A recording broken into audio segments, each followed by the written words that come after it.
Assalamualaikum dan salam sejahtera kepada rakan-rakan semua. Terima kasih kerana nak luangkan masa untuk dengar video saya kali ini. Video saya kali ini adalah nak mengajak pada rakan-rakan untuk buat satu bisnes. Kita boleh jadikan dia sebagai bisnes sampingan semata-mata untuk kita dapatkan pendapatan sampingan. Benda ni kita boleh buat full time, boleh buat part time. Perniagaan tersebut adalah kita menjadi pengedar SIM card TuneTalk Tone XL. Kita bukan jual top up, tapi kita jual SIM card. Kalau jual top up ni, kita jual sekali, untung sekali. Jual sekali, untung sekali. Kalau kita tak jual, tak ada untung. Tetapi saya akan tunjukkan sebentar lagi bagaimana dengan menjadi pengedar SIM card TuneTalk Tone XL ini kita boleh untung berkali-kali. Ini adalah satu perniagaan yang saya anggap tak ada risiko langsung. Kedua, dia punya modal sangat kecil, tuan-tuan. TuneTalk Tone XL ini seperti mana yang tuan-tuan tahu, TuneTalk ini dimiliki oleh Celcom dan Tune Group. Tune Group ni Asia, Tune Money, Tune Hotel, TuneTalk, Tune Insurance dan sebagainya. Harga sekeping SIM card ini adalah RM80. Dengan RM80 ni dia ada airtime RM30, panggilan seminit adalah 32 sen, SMS 13 sen. Bila saya cakap panggilan dia 32 sen, SMS 13 sen, saya nak beritahu rate ini bagi saya adalah kedua terendah dalam pasaran. Okey, tak ada kos-kos tersembunyi, pusing sana pusing sini, tak ada. Dia flat rate. TuneTalk ke TuneTalk 32 sen, ke mana pun 32 sen. Kajian yang saya dapati, kos tersebut adalah kedua paling rendah di dalam market negara kita, Malaysia. Okey, dengan SIM card ini, kalau kita bayar RM80 tu aja, dapatlah airtime RM30. Bukan tu saja, kita diberi pelindungan insurans kemalangan. Okey, personal accident insurance sebanyak RM100,000. Ini diberikan oleh Tune Insurance. Ini yang membabitkan kemalangan, dan kemalangan yang membabitkan kematian dan cacat kekal. Lain daripada tu tak boleh lah. Okey. Dan apa yang saya tahu, penunggang motor pun tak di cover. Dan ada orang tanya kenapa tak cover ni Cik Mazlan. Saya cakap ini benda percuma kan. Sekarang kita pakai telco lain pun tak ada orang beri insurans, kita tak tanya apa-apa. Okey, dia tak termasuk penunggang motor. Penunggang motor accident macam mana tak boleh claim. Tapi kalau jalan kaki ke, kita bawa kenderaan, accident dengan motor ke, dengan tiang elektrik ke, dengan apa ke, kita layak untuk claim. Lulus tak lulus itu bergantung kepada Tune Insurance. Dan sekiranya ada apa-apa pertanyaan mengenai insurans tersebut, saya galakkan kawan-kawan boleh tanya direct kepada Tune Insurance ataupun TuneTalk. Sebab kita bukan jual insurans. Saya bukan jual insurans, saya jual SIM card. Okey? Itu kelebihan pertama. Yang kedua, tiap kali kita top up, kita akan dapat point. Contohnya di sini kalau kita top up RM3, kita dapat 3 poin, RM4, 4 poin. Kalau kita top up RM30, dapat 70 poin. Okey. Dan poin-poin ini kita boleh redeem, kita boleh tukar dengan tiket Asia, ataupun kita boleh tukar dengan kredit, ataupun kita boleh tukar dengan handphone. Ni saya bagi contoh. Kalau kita dah kumpul banyak poin tersebut, contoh dia. Kalau kita nak tukar dengan Nintology Pearl Mini Black, poin yang kita perlu kumpulkan hanyalah 8,000. Kalau kita nak Samsung Galaxy Blue Ice Plus ni, poin yang kita perlu kumpulkan adalah 13,600. Bila poin-poin kita ni dah cukup, kita boleh dapatkan handphone tersebut secara percuma, tuan-tuan. Okey, itu kelebihan yang kedua. Yang ketiga, top up dia ada di mana-mana. Kita bukan jual top up, kita jual SIM card. Okey? Dan apabila kita sebagai pengguna, kita nak top up dekat mana-mana kedai yang jual top up dalam Malaysia ni, ada jual top up TuneTalk. Kalau tak percaya, rakan-rakan boleh pergi dekat kedai-kedai berhampiran, kedai-kedai yang jual top up berhampiran rumah kawan-kawan tu. Boleh tanya sama ada tempat tu ada jual top up TuneTalk atau tidak. Setakat ini saya berani kata 99% kedai-kedai yang menjual top up di seluruh Malaysia ada jual top up TuneTalk. Itu yang ketiga. Dan yang keempatnya pula, kita boleh kekalkan nombor lama. Dekat mana pun kita nak kalau kita tak nak pakai dua SIM card, contohnya kita ada jenama lain, SIM card tersebut kita nak pakai TuneTalk. TuneTalk ni akan datang nombor dia 010 ataupun 0111. Kalau kita rasa susah nak pakai dua handphone, kita nak kekalkan nombor lama, kita boleh ambil nombor lama tersebut, kita pindahkan ke dalam SIM card TuneTalk dan nombor 010 tu akan hilang, gantilah nombor lama kita 012 ke 017 ke ataupun 019. Itu kelebihan yang keempat. Yang kelima pula, ini adalah kelebihan yang jarang boleh diberi, bukan jarang lah. Bagi saya tak ada mana-mana tempat yang boleh bagi kelebihan sebagai pengguna SIM card Tune Talk Tone XL ini. Kita boleh buat duit, tuan-tuan. Apabila kita menjadi pengguna, seolah-olah kita dapat lesen untuk buat bisnes Tune Talk Tone XL ini. Katakanlah ini adalah anda.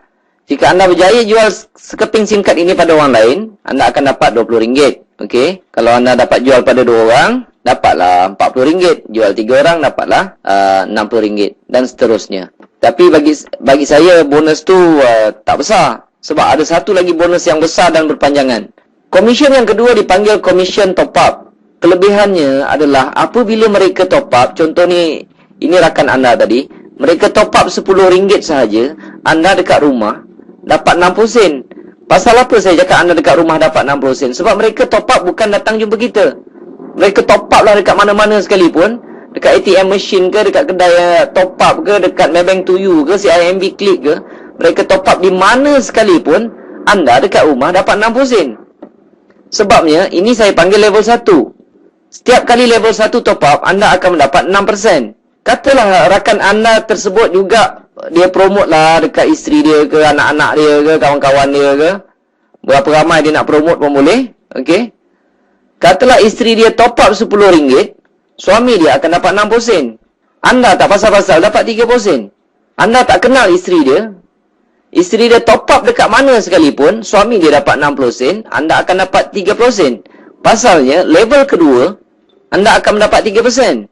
Isteri dia, katalah ramai rakan-rakan wanita yang lain, isteri dia promote pada orang lain, dia promote saja, kawan dia top up RM10, isteri rakan anda mendapat 60 sen, suami dia dapat 30 sen, anda tak pasal-pasal dapat RM1 10 sen. Mesti anda terkejut, wow, makin banyak. Jawapannya makin banyak. Sebab di level ketiga, okey, setiap kali di level ketiga anda top up, anda akan mendapat 11%.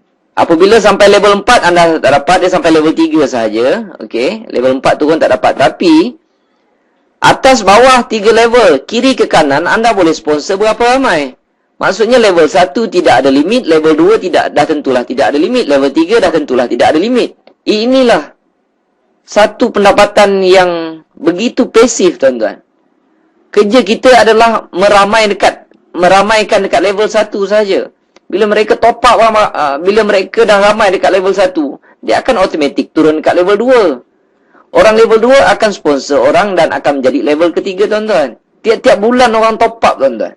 Kalau level 1 dah ramai, okey, level 1 dah ramai, sampai satu tahap, tuan-tuan boleh rehat dan terima saja komisen. Sebab tiap-tiap bulan orang top up. Tapi kalau orang tanya saya, ni bisnes apa? Ini saya cakap bisnes 10 sen, 20 sen. Sebab orang top up dapat sen-sen. Tetapi dia akan pergi volume, tuan-tuan. Kalau banyak-banyaklah kita dapat. Kalau sikit-sikitlah kita dapat. Tapi biasanya kalau seorang tu pakai SIM card tersebut selama 2 tahun ke 5 tahun ke 10 tahun, selama itulah kita akan mendapat komisen daripada mereka. Dan komisen-komisen ini akan dimasukkan pada 21 hari bulan setiap bulan. Selagi ada orang top up, selagi itulah tuan-tuan akan dapat komisen. Okey. Saya buat bisnes ini pada bulan Julai 2010. Komisen pertama saya tak banyak, tuan-tuan. Dapat sikit. Lebih kurang bisnes 10 sen, 20 sen dengan modal RM80, dia memang patut dapat sikit. Dia memang tak patut dapat banyak. Sebab modal RM80, kita dapat airtime RM30. RM30 tu pun kita dah habiskan untuk telefon. Dan kerja saya hanyalah promote dekat level 1. Saya buat bisnes ini selama 2 tahun. Saya promote dekat level 1. Saya ada lebih kurang dalam 400 orang. 400 orang. Saya tak tahu berapa ramai dekat level 2 dan saya tak tahu berapa ramai dekat level 3. Sebab mereka ada network mereka sendiri. Mereka akan cari sendiri. 2 tahun saya buat bisnes ini, saya letih. Saya tak promote orang lagi di level 1. Nanti saya akan tunjukkan apa jadi dengan komisen yang saya perolehi. Bulan pertama saya dapat hampir RM60. Tak banyak, tuan-tuan. Okey. Julai 2010. Ogos dapat naik 500 lebih. September naik. Dan saya perhatikan komisen saya semakin naik. Dan apabila sampai Julai 2012, komisen saya hampir 13,400. Siapa nak bagi, tuan-tuan? Orang top up, kita dapat. Orang top up, kita dapat. Orang top up, kita dapat. Dan selepas itu saya berhenti menaja orang. Saya lihat komisen saya tak reti berhenti, tuan-tuan. Ikut logik dia memang logik lah. Kalau saya stop promote dekat level 1, orang level 1 tak akan stop untuk promote di level 2. Mereka pun nak dapat komisen yang besar. Orang di level 2 akan promote untuk besarkan network mereka. Secara automatik akan jadi level 3 kita. Ogos dia makin naik, dia makin naik, dia makin naik, tuan-tuan. Pada April 2013 pun saya lihat komisen dia dah mula tak masuk akal, tuan-tuan. Dia naik dah sesuatu yang tak masuk akal. Jadi saya tengok komisen ini makin membesar, makin membesar, makin membesar, makin membesar. Makin besar komisen kita, makin tak ada kerja di dalam perniagaan ini. Jadi saya sangat-sangat mencadangkan kepada rakan-rakan yang mendengar video ini, buatlah bisnes ni. Okay? Kerana resiko kecil, modalnya pun kecil. Dan saya boleh buat 2 tahun saya boleh dapat banyak ni. Sekarang tuan-tuan boleh pilih sama ada nak buat kerja 2 tahun ataupun nak buat kerja penat 20 tahun. Sebab ramai orang kawan-kawan saya tengok dah kerja sampai 15 tahun, 20 tahun. Tetapi apabila berhenti kerja, mereka terpaksa nak kerja lagi. Terpaksa sambung nak kerja. Jadi saya lontarkan soalan ini pada mereka. Kamu nak kerja 2 tahun ke? Ataupun nak kerja 20 tahun? Terpulang, tepuk dada tanya selera.